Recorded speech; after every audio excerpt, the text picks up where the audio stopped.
What is going on to all my you fans out there, and welcome back to the channel. We are back covering this 4th season, kicking things off with part 2, episode 6, titled Best of Friends. A very interesting episode to kick off this second half, and I'm so excited to be back with you all. But before we get into it, I want to thank you all that supported my experiment in reviewing each episode of part 1, and I'm so excited to be doing the same thing for part 2. Now, for those that are new to the channel and don't have a clue what I'm talking about, well, basically, I'll be watching each episode of part 2 individually and immediately reviewing and breaking down that episode with you all, sharing my thoughts and my theories and predictions solely based on that particular episode with no knowledge of what's to come. And by the end of this, I'll be taking all those videos and making one large video recapping the entirety of the 4th season. So with that, y'all, let's start the conversation in the comment section about this 6th episode. What worked, what didn't work, what Easter eggs did you all pick out, what things that I missed, and of course,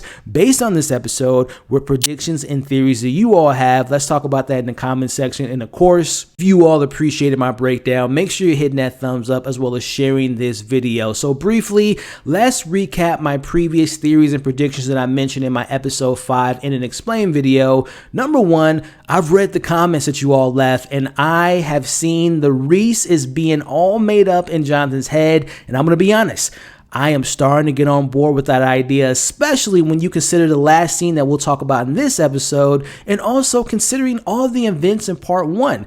We never saw Reese interact with nobody directly besides Jonathan, and we also never saw Reese in a single scene without Jonathan being included. So I'm starting to think that you all might be onto something about this being made up in his head as far as the Reese character. But number 2, I still have my predictions that there is a second killer involved, maybe even 3, and one of them being Phoebe. Now, I mentioned it in those videos that we never as an audience got to hear the secrets that Jonathan told her the first night that they met at the bar, and also no one would expect Phoebe to be involved. So I still have my eyes on her, but also I am still thinking that Kate might be involved, y'all, because that mugging in that first episode was so random. It was never followed up with the police, and also her mysteriously leaving her bracelet on Gemma's body. And then if you think about her hatred towards her father, it kind of lines up with what Reese is trying to do with killing all the rich and getting in his way. So Kate, Phoebe, and also Nadia. We will be talking about Nadia, especially in this episode. And last but not least, I'm sure you all have seen the trailer for this new part 2. And one of the biggest moments is showing the potential of Love making her return. Is it all made up in Jonathan's head, or is she actually making a return? Well, let's find out together. Let's go on this journey together. With that being said, let's break down this 6th episode. Full spoilers ahead.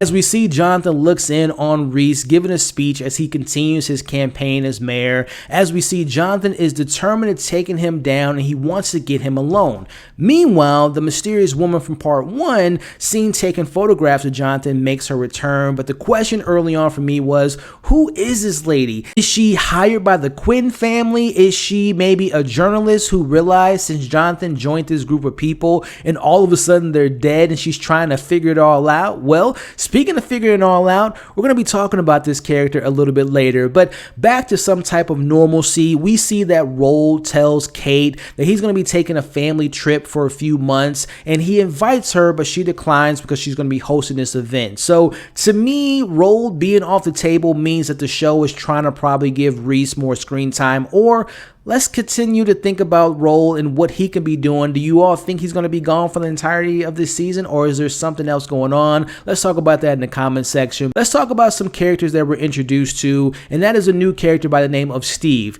Now, Steve appears to be some type of diamond seller, and he's also a car collector, as he wants to make a bet with Adam on his engagement with Phoebe. Which, speaking of Phoebe, she feels like she's being followed, and she's afraid that it's the Eat the Rich killer, as she has a brief mention of Vic's absence. Now, I'm going to be honest with you all. I have to admit, the lack of empathy of him missing just seems so odd to me that she wouldn't be interested in knowing what happened to him. Maybe his family would want to know what happens to him. I'm very curious if they're going to address the absence of Vic, especially after Phoebe gets kidnapped. So let me know if you all think Vic's storyline is just completely dead, or is there still some meat on that bone? Let's talk about that in the comment section. As now the whole Nadia suspicions continues for me as she's talking talking to Jonathan about researching Reese, and she just conveniently gives him a tip on where Reese likes to jog in the morning. And just like she conveniently gave Jonathan Reese's book back in episode 1,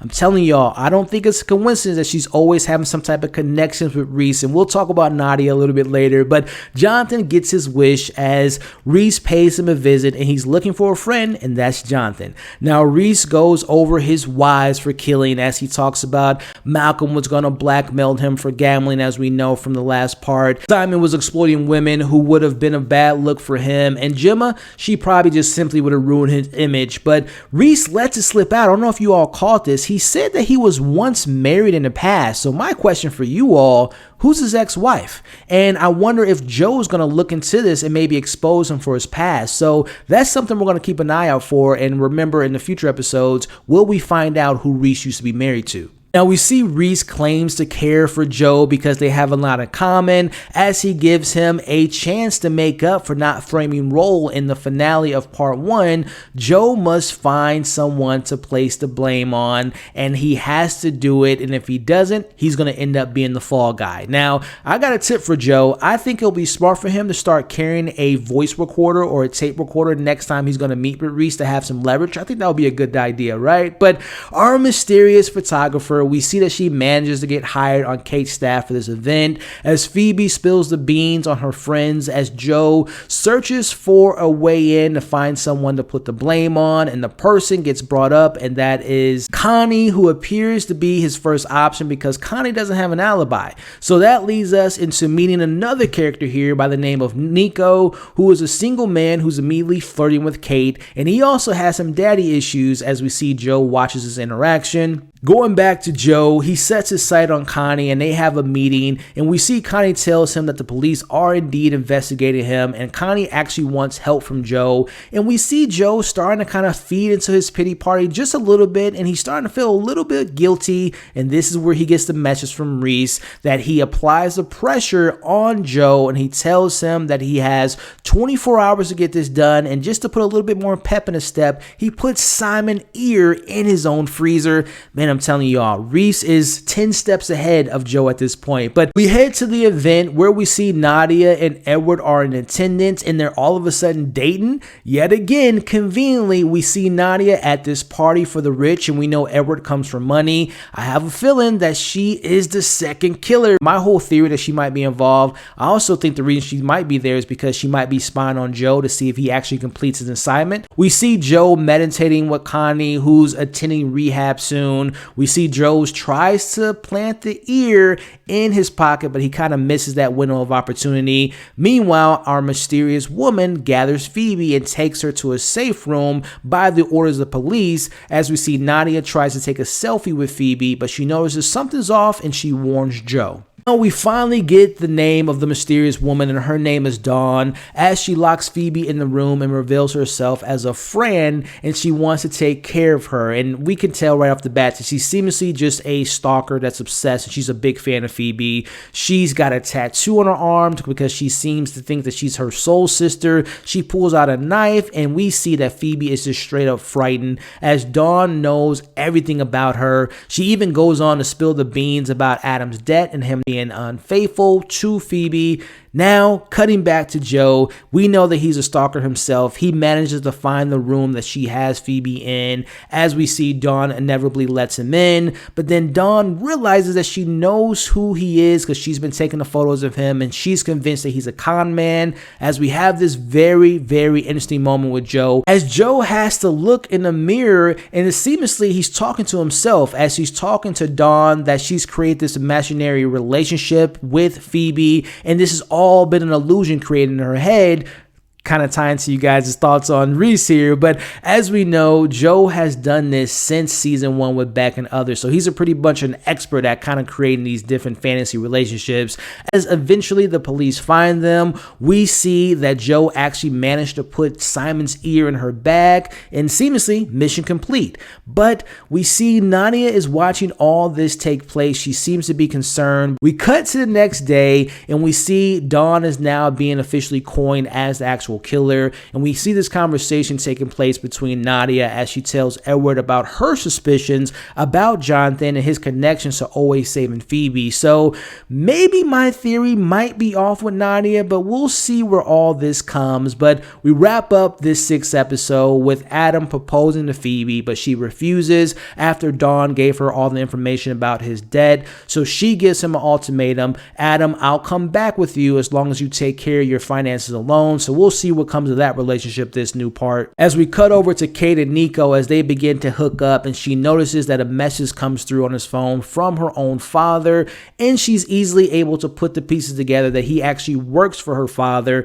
and that her father was actually the one that purchased all the arts from her event. She kicks him out, but I still think we're going to probably get more of Nico because it seems like her father's going to be a big character in this second part. But she kicks him out to invite our boy Joe over. So we have these two people escaping and running away from their past as Kate vows to never question Joe's past, and he's going to do the same for her, and they are going to try to make this thing work. And we know as an audience, Joe has a weakness, and it is falling in love, and it looks like he's officially head over heels for Kate, which we know will not be a good thing. But ending up this episode, Reese yet again breaks into Joe's house to celebrate, but he also can't overlook him labeling Dawn as erotomania, which in definition is a form of delusion disorder in which an individual believes that another person, usually of higher status, is in love with them. Could Joe be suffering from this same thing? Going back to you all's Reese theories, let me know your thoughts in the comments below.